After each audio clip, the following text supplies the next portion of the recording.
અર્પિતા ચૌહાણ આપ સૌનું હાર્દિક સ્વાગત કરું છું। સમાચારને વિસ્તારપૂર્વક જોતા પહેલા નજર નાખીશું આજના મુખ્ય સમાચાર પર।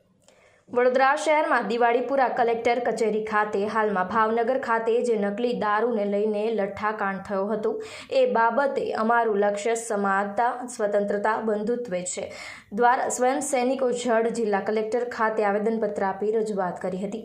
વડોદરા શહેરમાં દિવાળીપુરા કલેક્ટર કચેરી ખાતે હાલમાં ભાવનગર ખાતે જે નકલી દારૂને લઈને લઠ્ઠાકાંડ થયો હતો એ બાબતે અમારું લક્ષ્ય સમાનતા, સ્વતંત્રતા, બંધુત્વ છે દ્વારા સ્વયં સૈનિક દળ જિલ્લા કલેક્ટર ખાતે આવેદનપત્ર આપી રજૂઆત કરી જીવન મરણ વચ્ચે ઝોલા ખાઈ રહ્યા છે।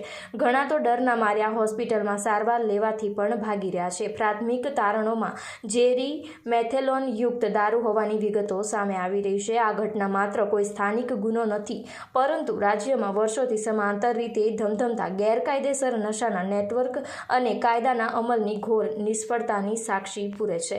રાજ્યમાં અગાઉ પણ આવા લઠ્ઠાકાંડમાં મોટી સંખ્યામાં માનવ જીવન હોમાઈ ચૂક્યું છે। જુલાઈ 2022માં બોટાદ કેન્દ્રિત લઠ્ઠાકાંડમાં સરકારી આંકડા મુજબ 42 લોકોના મૃત્યુ થયા હતા અને 97થી વધુ લોકો હોસ્પિટલમાં દાખલ થયા હતા। તે સમયે સરકારે દાવા કર્યા હતા કે નશાના નેટવર્કને જડમૂળથી ઉખેડી નાખવામાં આવશે। તેમ છતાં 2026માં ફરી ભાવનગરમાં નિર્દોષ લોકો નકલી દારૂથી જીવ ગુમાવે છે તે સાબિત। Reporter Rahul Rajput, YNN news, Vadodara. અમે આજે કલેક્ટર શ્રી વડોદરાને SSDના માધ્યમથી આવેદનપત્ર આપવા આવ્યા છે। આવેદનપત્ર એ બાબતનું છે કે હાલમાં જ ભાવનગરના ખરકડી ગામની અંદર લઠ્ઠાકાંડ થયો, નકલી દારૂનો જે લઠ્ઠાકાંડ પકડાયો એની અંદર ઘણા બધા નિર્દોષ લોકોનો ભોગ લેવાયો।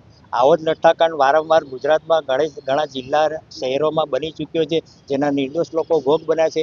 એમ કહેવાય કે ગુજરાતમાં દારૂબંધી છે, પણ આ સરકાર અને ભ્રષ્ટ અધિકારીઓ અને બુટલેગરોની મિલીભગતના કારણે નિર્દોષ લોકોનો ભોગ બનતો જાય છે ને ભવિષ્યમાં પણ બનશે।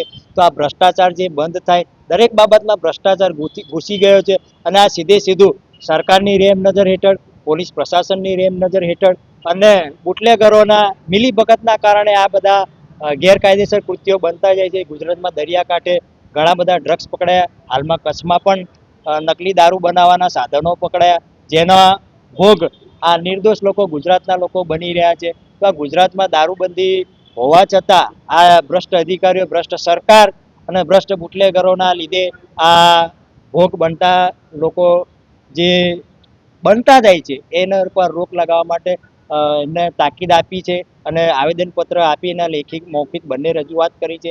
જો આ દારૂબંધીનો અમલવારી હવે ભવિષ્યમાં નહીં થાય ને નહીં કરો અને જે કંઈ પોલીસ અધિકારીઓ, પ્રશાસનના અધિકારીઓ સામેલ છે એમને ડિસમિસ કરી અને કાયદેસર પગલાં નહીં લો તો આવનારા સમયમાં આખા ગુજરાતની અંદર આ ભયંકર આંદોલન કરીશું અને એમાંથી જે પરિણામો નીપજશે એની જવાબદારી શાસન પ્રશાસનની રહેશે।